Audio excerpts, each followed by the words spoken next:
Hello everyone, आज का हमारा टॉपिक है केमिकल डाइजेशन। केमिकल डाइजेशन किसका? केमिकल डाइजेशन फूड का। जैसे हम फूड एंटर करते हैं तो केमिकल डाइजेशन के नाम से सब किसी को यही याद आता है कि डाइजेशन कहाँ पे होता है, हमारे स्टमक में। लेकिन नहीं, हमारा जो एक्चुअल डाइजेशन स्टार्ट होता है हमारे माउथ से ही स्टार्ट हो जाता है। तो सबसे पहले एग्जाम्पल के लिए हमने फूड लिया, फूड आया हमारे सामने।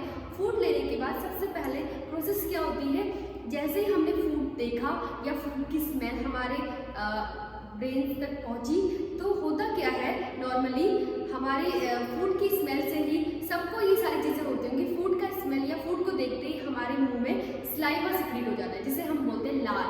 स्लाइवा सिक्रीट होता है। तो हमने जैसे ही एक बाइट फूड का मुंह में एंटर किया, ओरल कैविटी में हम एंटर करते हैं। ओरल कैविटी में एंटर करने के बाद हम क्या करते हैं, टीथ की हेल्प से उसको मास्टिकेट करते, च्युइंग करते हैं, चबाते हैं खाने को। चबाने के बाद वो खाना किसके साथ मिक्स हो जाता है, लार के साथ मिक्स हो जाता है, यानी कि स्लाइवा के साथ मिक्स हो जाता है। स्लाइवा कहाँ से सिक्रीट होता है? स्लाइवरी ग्लैंड से। यहाँ पे हमारी स्लाइवरी ग्लैंड प्रेजेंट होती है। स्लाइवरी ग्लैंड से स्लाइवा सिक्रीट होता है और वो खाने के साथ मिक्स हो जाता है। तो यहीं से हमारा डाइजेशन स्टार्ट हो जाता है। ये डाइजेशन मेनली दो टाइप्स में डिवाइड होता है। पहला है हमारा मैकेनिकल डाइजेशन, दूसरा है केमिकल डाइजेशन। मैकेनिकल डाइजेशन क्या होता है, खाना हमने मुंह में इंजेस्ट किया, इंजेस्ट करने के बाद टीथ के द्वारा च्युइंग किया, च्युइंग करने के बाद स्लाइवा रिलीज हुआ और स्लाइवा के साथ फूड मिक्स हुआ। तो यहीं पे हमारा इस प्रोसेस को हम क्या बोलते हैं, मैकेनिकल डाइजेशन। तो नॉर्मली जो माउथ पे जो डाइजेशन होता है वो हमारे कार्बोहाइड्रेट का डाइजेशन होता है। 20 या 30% ऑफ कार्बोहाइड्रेट हमारा कहाँ पे डाइजेस्ट हो जाता है, माउथ में ही डाइजेस्ट हो जाता है with the help of saliva और टीथ की हेल्प से।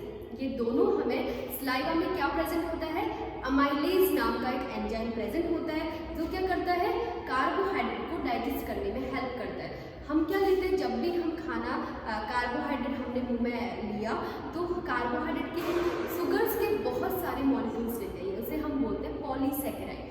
शुगर के बहुत सारे मॉलिक्यूल्स हमने माउथ में इंजेस्ट किया।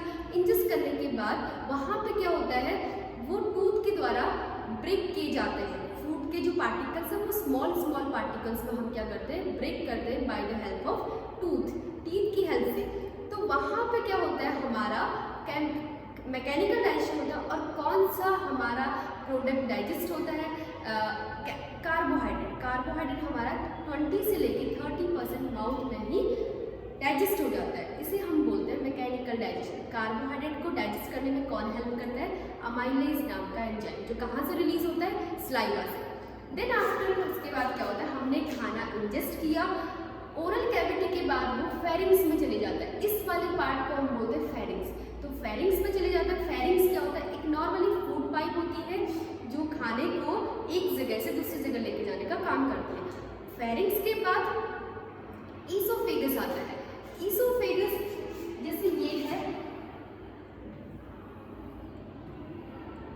माउथ, माउथ में हमने फूड को हमने माउथ में लिया, हमने माउथ में फूड ले लिया। फूड को फिर स्लाइवा और टीथ की हेल्प से फूड क्या होता है, डाइजेस्ट होता है। इसे हम बोलते हैं मैकेनिकल डाइजेशन। यहाँ पे कार्बोहाइड्रेट के मॉलिक्यूल्स डाइसैकेराइड, पॉलीसैकेराइड, डाइसैकेराइड में चेंज होते हैं। देन आफ्टर ये वाली फूड, इसे हम बोलते हैं फेरिंग्स। ये वाला हिस्सा है फेरिंग्स। खाना फेरिंग्स में गया, फेरिंग्स में जाने के बाद यहाँ से ईसोफेगस स्टार्ट होता है। यहाँ से ईसोफेगस स्टार्ट हो जाता है। ईसोफेगस नॉर्मली क्या होता है, एक फूड पाइप होती है। तो फेरिंग्स से खाना कहाँ जाता है, ईसोफेगस में जाता है। ईसोफेगस भी सिर्फ खाने को एक जगह से दूसरी जगह लेके जाने का काम करती है। ईसोफेगस के बाद यहाँ पे स्टमक स्टार्ट हो जाता है। इस वाले हिस्से को हम बोलते हैं स्टमक। खाना फिर कहाँ एंटर करता है, ईसोफेगस के बाद स्टमक में एंटर करता है। स्टमक का नॉर्मली फंक्शन क्या होता है, स्टमक से 3 एंजाइम रिलीज होता है। सबसे पहला है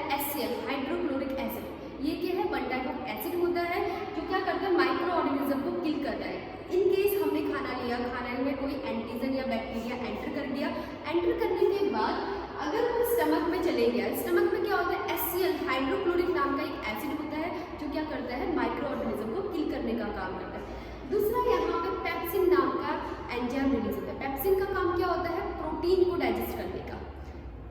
नेक्स्ट वन है, इसमें कुछ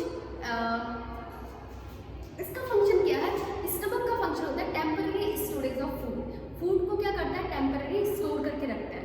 यहाँ पे हमारा डाइजेशन नहीं होता है, यहाँ पे सिर्फ फूड क्या होता है, स्टमक में जाके स्टोर होता है और टेम्पररी स्टोर होता है। जैसे ही फूड एक बार स्टमक में चले गया, स्टमक में जाने के बाद फूड क्या होता है, यहाँ पे जो हमारा अमाइलेज नाम का सलाइवा में अमाइलेज रिलीज हुआ था, अमाइलेज का फंक्शन यहाँ पे स्टमक में आते ही स्टॉप हो जाता है। यहाँ पे अमाइलेज रिलीज होता है और स्टमक में इसका फंक्शन स्टॉप हो जाता है। यहाँ पे इसके बिहाफ में HCl नाम का एसिड रिलीज होता है जो माइक्रो ऑर्गेनिज्म को किल करता है। देन आफ्टर क्या होता है, इसके बाद इंटेस्टाइन स्टार्ट होती है। स्टमक के बाद स्मॉल इंटेस्टाइन स्टार्ट होती है। स्मॉल इंटेस्टाइन का फर्स्ट पार्ट होता है, 3 पार्ट होते हैं, डियोडिनम, जिज़नम और इलियम। तो सबसे पहला पार्ट है डियोडिनम। डियोडिनम में ही क्या होता है, केमिकल डाइजेशन होता है। यहाँ से हमारा केमिकल डाइजेशन स्टार्ट हो जाता है। मैकेनिकल डाइजेशन 2 पार्ट्स में थे, पहला है मैकेनिकल जो हमारे माउथ में ही स्टार्ट हो जाता है, सेकंड वन है केमिकल डाइजेशन। तो केमिकल डाइजेशन कैसे होता है, तो सबसे पहले केमिकल डाइजेशन कहाँ होता है, डियोडिनम में होता है।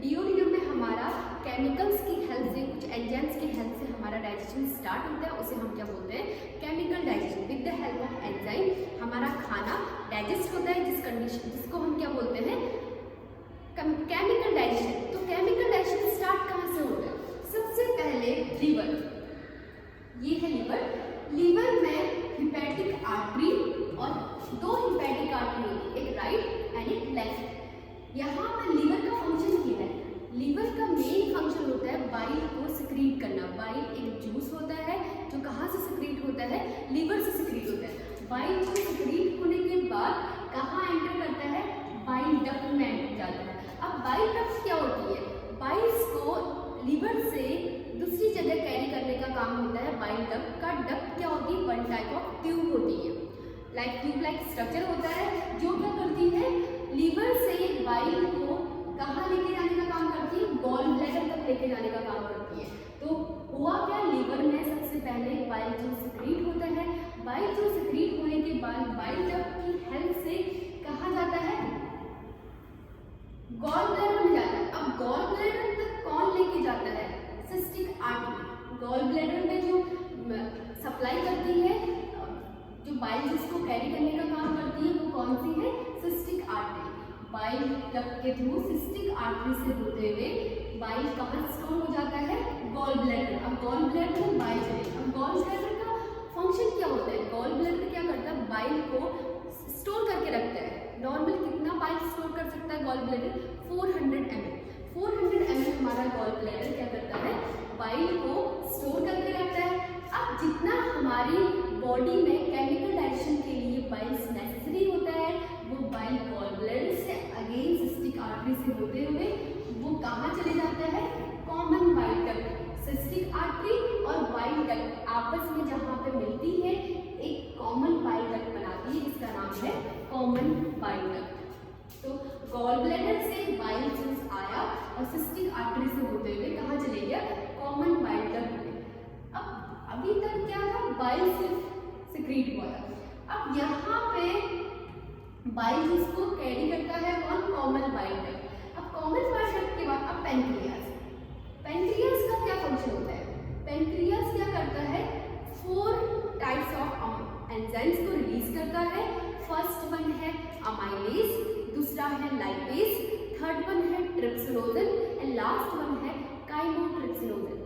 तो पेनक्रियाज का क्या फंक्शन है, 4 टाइप ऑफ एंजाइम्स को सिक्रीट करता है। फर्स्ट वन है amylase, second lipase, third one trypsinogen and last one है काइमोट्रिप्सिनोजन। तो अब सबसे पहले जैसे ही पेनक्रियाज ने ये 4 एंजाइम को सिक्रीट किया, तो ये 4 एंजाइम कहाँ चले जाते हैं, पेनक्रियाटिक डक्ट में चले जाते हैं। और पेनक्रियाटिक डक्ट से होते हुए ये 4 एंजाइम पेनक्रियाटिक डक्ट और कॉमन बाइल डक्ट आपस में मिलती है, तो क्या बनाती है, एक यहाँ पे एक एम्पुला बनता है, हिपैटो पेनक्रियाटिक एम्पुला, जिसे हम हिपैटोपैंक्रियाटिक एम्पुला, और वो एम्पुला जहाँ पे ये कॉमन बाइल डक्ट और पैंक्रियाटिक डक्ट आपस में मिलती है तो वो एक आर्टरी बनाती है जिसको हम बोलते हैं हिपैटोपैंक्रियाटिक आर्टरी। और ये artery pancreatic juice bile juice के साथ मिक्स होके ये सारे जूसेस कहाँ चले जाते हैं, डिओडिनम में जाते हैं, और डिओडिनम में एक्चुअल प्रोसेस स्टार्ट हो जाती है केमिकल डाइजेशन। तो अब यहाँ से पैंक्रियास से 4 टाइप ऑफ एंजाइम रिलीज होते हैं। सबसे पहला एंजाइम अमाइलेज। अमाइलेज हमने मैकेनिकल डाइजेशन में भी पढ़ा था। अमाइलेज का फंक्शन क्या है, ये कार्बोहाइड्रेट को डाइजेस्ट करने में हेल्प करती है। तो हमारा माउथ में कार्बोहाइड्रेट डाइजेस्ट हुआ था, पॉलीसैकेराइड के मॉलिक्यूल्स डाइसैकेराइड में चेंज हुए थे, लेकिन डाइसैकेराइड अगेन मोनोसैकेराइड में चेंज कौन करता है, अमाइलेज एंजाइम, जो कहाँ से रिलीज होता है, पैंक्रियास से रिलीज होता है। तो पैंक्रियास से जो रिलीज होने वाला एंजाइम है अमाइलेज, उसका फंक्शन क्या है, डाइसैकेराइड यानी कि कार्बोहाइड्रेट के 2 मॉलिक्यूल्स को 1 मॉलिक्यूल्स में चेंज करना कौन काम करता है, अमाइलेज का। नेक्स्ट एंजाइम है लाइपेज। पैंक्रियास से जो दूसरा एंजाइम रिलीज होता है उसका नाम है लाइपेज। लाइपेज क्या करता है, जितने भी फैटी सब्सटेंस हम इंजेस्ट करते हैं बाय माउथ, खाने में जितने भी फैट सब्सटेंस होते हैं उनको कौन डाइजेस्ट करने का काम करता है, लाइपेज। तो लाइपेज क्या करता है, फैट मॉलिक्यूल्स को फैटी एसिड में कन्वर्ट करता है और यहाँ पे फिर फैट का डाइजेशन होता है। नेक्स्ट में है ट्रिप्सिनोजन और काइमोट्रिप्सिनोजन। ये क्या होते हैं, इनएक्टिव सब्सटेंस होते हैं। जब ये पैंक्रियास से रिलीज होते हैं तो उस टाइम में ये इनएक्टिव मोड में होते हैं, यानी कि इनके फंक्शंस काम करने के मोड में होते नहीं, इनएक्टिव होते हैं, फंक्शनलेस होते हैं। लेकिन जैसे ही ये क्या करते हैं, इंटेस्टाइन में आते हैं तो ये क्या करते हैं, एक्टिव मोड में ट्रांसफॉर्म हो जाते हैं और प्रोटीन का डाइजेस्ट करने में हेल्प करते हैं। प्रोटीन को क्या करते हैं, अमाइनो एसिड में कन्वर्ट करते हैं और प्रोटीन का डाइजेस्ट करने में हेल्प करते हैं। तो कौन कौन से एंजाइम्स के द्वारा कौन कौन सी चीज़ें रिलीज होती है, अमाइलेज कार्बोहाइड्रेट को डाइजेस्ट करता है, लाइपेज फैट को डाइजेस्ट करता है, काइमोट्रिप्सिनोजन और ट्रिप्सिनोजन प्रोटीन को डाइजेस्ट करने में हेल्प करते हैं। तो ये सारी प्रोसेस कहाँ होती है, डिओडिनम में। डिओडिनम क्या है, इंटेस्टाइन, स्मॉल इंटेस्टाइन का सबसे पहला पार्ट होता है जिसमें केमिकल डाइजेशन होता है।